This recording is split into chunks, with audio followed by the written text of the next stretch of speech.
سواد اعظم اہل سنت والجماعت کے علماء و مشائخ کے لیے موجودہ وقت انتہائی نازک ہے۔ تحریک منہاج القرآن انٹرنیشنل کے بانی و سرپرست اعلیٰ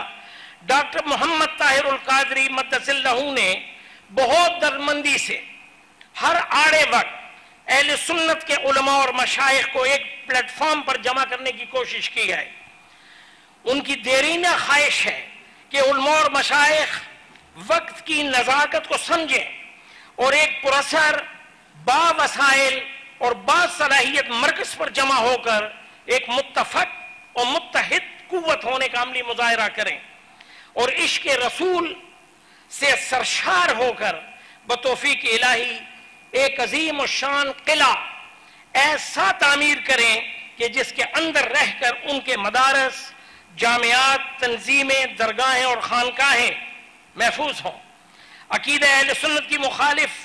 قوتیں ان سے سر ٹکرا کر پاش پاش ہو جائیں اور ملک عزیز پاکستان امن و سکون کا گہوارہ بن جائے۔ ہم نے ذی وقار علماء و مشائخ کی خدمت میں ان کے جائزہ تفکیر اور تدبیر کے لیے چند ٹھوٹے پھوٹے الفاظ پیش کیے، اس امید کے ساتھ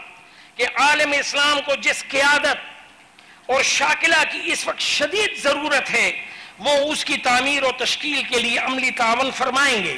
تحریک منہاج القرآن انٹرنیشنل کا وسیع نیٹ ورک اور انفراسٹرکچر آپ ہی کا ہے۔